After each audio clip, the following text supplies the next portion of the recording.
నమస్తే, welcome to prime 9 come to the point. ఈ రోజు మన కమ్ టు ద పాయింట్ కార్యక్రమంలో మనం మాట్లాడుకునే పాయింట్ ఏంటి అంటే కర్ర విరక్కూడదు, పాము చావకూడదు.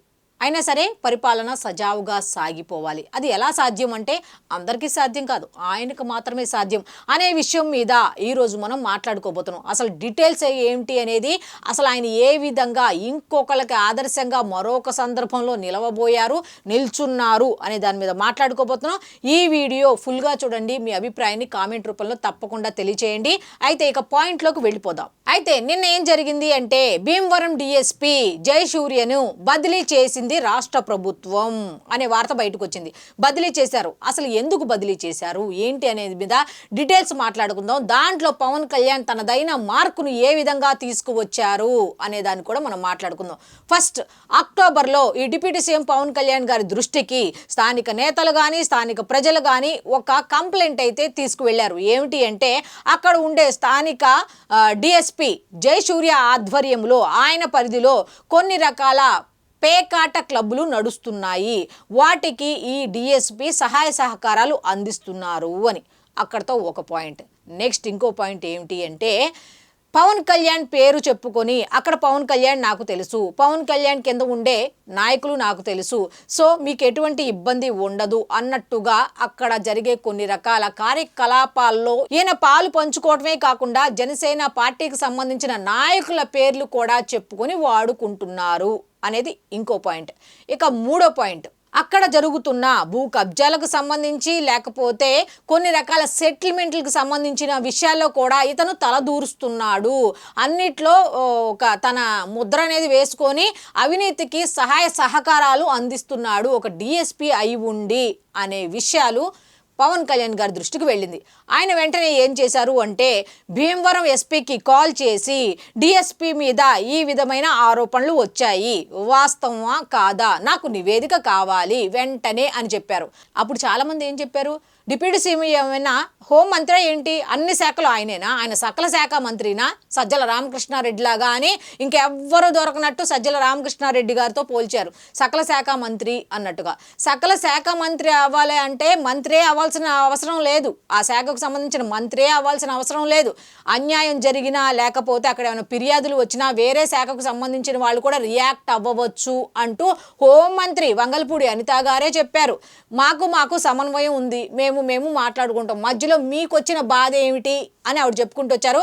అక్కడితో సమస్య సాల్వ్ అయిపోయింది. వెంటనే డిప్యూటీ సీఎం ఏం చేశారో తెలుసా, డీజీపీకి లేఖ రాశారు, హోంమంత్రి అనిత గారితో మాట్లాడారు. ఇదంతా ఒక ఎత్తు అయితే మళ్ళీ డిప్యూటీ సీఎం పవన్ కళ్యాణ్ ఓన్గా డెసిషన్ తీసుకున్నారంటున్నారు కదా, ఓన్గా డెసిషన్ ఏం తీసుకోలే. మళ్ళీ ఇదే విషయాన్ని చంద్రబాబు నాయుడు గారి దృష్టికి తీసుకువెళ్ళిన తర్వాతే ఈ కథ అంతా నడిపించారు. ఎందుకంటే చాలామంది ఆయన మీద బురద జల్లడానికి రెడీగా ఉంటారు కదా, అందుకని సార్ ఇలా వచ్చింది, ఇలా చేద్దాం అనుకుంటున్నాను, చేయమంటారా, ఓకే చేయండి అని సీఎం చంద్రబాబు నాయుడు గారు కూడా ఆమోదించిన తర్వాతే, ఓకే చెప్పిన తర్వాతే ఆయన ఎస్పీకి ఫోన్ చేయటం, డీజీపీకి ఫోన్ చేయటం, హోంమంత్రి గారిని కలవటం, నాకు దానికి సంబంధించిన నివేదికలు కావాలి, వాస్తవాలు ఏంటి అనేది నాకు బయటకు తీసి మీరు చెప్పాలి అని చెప్పారు.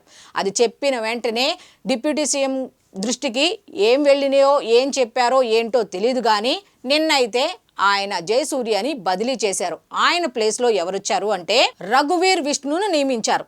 అయితే ఈ విషయం పక్కన పెడితే దీని మీద రఘురామకృష్ణరాజు గారు అప్పుడు స్పందించారు. ఏమని, జయసూర్య అనే అతను చాలా మంచి వ్యక్తి, నిజాయితీ గల వ్యక్తి, పవన్ కళ్యాణ్ గారికి ఎవరో రాంగ్ ఇన్ఫర్మేషన్ ఇచ్చారు అని ఆయన మాట్లాడారు. కానీ పవన్ కళ్యాణ్ దాని గురించి ఎక్కడా కూడా మాట్లాడలా. సరే ఎవరికి సంబంధించిన ఇన్ఫర్మేషన్ ప్రకారం ఎవరికి వాళ్ళు మాట్లాడుకున్నారు, అక్కడితో సమసిపోయింది. రకరకాల మాటలు కూడా వచ్చాయి, అమ్మో ఇప్పుడు కూటమిలో కుమ్ములాట మొదలైపోద్దా, కొట్టేసుకుంటారా, తిట్టేసుకుంటారా, సట్టర్లు వేసుకుంటారా అని. కానీ దీని మీద ఎవరు స్పందించలా, అక్కడితో కామైపోయింది. నిన్న సడన్గా ఈ వార్త వచ్చింది, ఏమని, ఈ డిఎస్పీ జయసూర్యను బదిలీ చేశారు అని. అయితే ఇక్కడ మనం మాట్లాడుకోవాల్సిన విషయం ఏంటి అంటే తెలుసా, స్వీట్గా ఎలా ఇచ్చారు, ప్రజలకు ఇబ్బంది కలిగించిన, చట్టానికి వ్యతిరేకంగా ఎవరు ఆపోజిట్గా పనిచేసినా రాజకీయ నాయకుల, కార్యకర్తల, లేకపోతే మంత్రుల, లేకపోతే పార్టీకి సంబంధించిన లేకపోతే కూటమికి సంబంధించిన ఎవరైనా సరే ఉపేక్షించే పనే లేదు, ఖచ్చితంగా ఇలాంటి జరుగుతాయి అని ఆయన ఏమి అలా జస్ట్ బదిలీ చేశారు. ఇది సాధారణ బదిలీ అని కొంతమంది చెప్తున్నారు. ఆ బదిలీ వెనుక ఎన్ని ఉన్నాయి కోణాలు అనేది మనం మాట్లాడుకుంటే కర్ర విరగకూడదు, పాము చావకూడదు అని అన్నాను కదా, ఇదే అనమాట. జస్ట్ బదిలీ చేశారు. ఎందుకు చేశారు అంటే ఆయన మీద ఏవో కొన్ని రకాల ఆరోపణలు వచ్చినవి వాస్తవం అయి ఉండవచ్చు కదా, అందుకే కదా. కనీసం ఆ వాస్తవాలు ఏంటి అనేది బయట పెట్టలేదు. కాకపోతే వాస్తవాలు లేకుండా డిప్యూటీ సీఎం పవన్ కళ్యాణ్ ఏది కూడా చెయ్యరు అనేది అందరికీ తెలుసు. సీఎం చంద్రబాబు నాయుడు గారి దగ్గర నుంచి అధికారుల వరకు అందరికీ తెలుసు. ఆయన దగ్గర సాక్ష్యాలు లేకుండా ఏమీ చెయ్యరు, ఏమీ మాట్లాడరు అన్న విషయం అందరికీ తెలిసిందే. సో ఈ జయశౌర్యను బదిలీ చేశారు. ఇది అందరూ చెప్పుకునేది సాధారణ బదిలీ అని కదా, కాదు కాదు, ఇది న్యాయబద్ధమైన బదిలీ. అయితే అవినీతి చేసిన వారికి రాజకీయ బలం ఉన్నా సరే, అధికార బలం ఉన్నా సరే నేను ఒప్పుకోను. ఇక్కడ ఉన్నది డిప్యూటీ సీఎం పవన్ కళ్యాణ్. నాది హోంశాఖే అవ్వాల్సిన అవసరం లేదు. ఎవరు తప్పు చేశారు అనేది నా దృష్టికి వస్తే ఆ శాఖ మంత్రిని సంప్రదించి ఖచ్చితంగా పనిష్మెంట్ అయితే ఇస్తాం అని చెప్పడం జరిగింది. మొన్నే పదవి బాధ్యత అంటూ వాళ్ళందరికీ కూడా ఎందుకు ఇచ్చారో తెలుసా క్లాసులు? ఇగో ఇటువంటి జరగటానికే. అది జరిగిన ఒక 2 రోజులకే చూశారుగా ఇది ఒకటి బయటకు వచ్చింది. ఏమని అంటే ఇలా బదిలీ చేశారు అని. అంటే ఐపీఎస్ ఐఏఎస్ అధికారులు కూడా తప్పు చేస్తే నేనే కాదు, సీఎం చంద్రబాబు నాయుడు గారి దృష్టికి తీసుకువెళ్ళి ఈ కూటమి ప్రభుత్వంలో అటువంటి జరగకూడదు అన్న ఉద్దేశంతో మేమందరం చర్చించుకొని ఇటువంటి వాటి మీద ఖచ్చితంగా ఉక్కుపాదం మోపుతాము అని చెప్పారు. ఎవరెవరికి అనుకుంటున్నారు? అందరికీ, ఒక్కళ్ళకే కాదు, అందరూ కూడా లైన్లోకి వచ్చేస్తారు. తేడా వస్తే తాట తీసేస్తారు, పక్కన పెట్టేస్తారు, పట్టించుకోరు అని పక్కన వాళ్ళకి కూడా ఆయన ఇండైరెక్ట్గా వార్నింగ్ ఇచ్చారు. ప్రతి విషయాన్ని కూడా చెప్పకనే చెప్తున్నారు. అందరికీ కూడా అంతా సమానమే, ప్రజలే నాకు ముఖ్యం, మీరు ఎవరి జోలికైనా వెళ్ళండి, నా పర్సనల్ విషయాల్లో కూడా రండి, నేనేమీ మాట్లాడను. కానీ ప్రజలకు సంబంధించి అన్యాయం జరిగినా, వాళ్ళకి ఏమన్నా ఇబ్బంది కలిగినా సరే ఎవరిని ఉపేక్షించే ప్రసక్తే లేదు అంటూ స్పష్టంగా చెప్పినట్టుగా తెలుస్తోంది ఈ బదిలీ విషయంలో.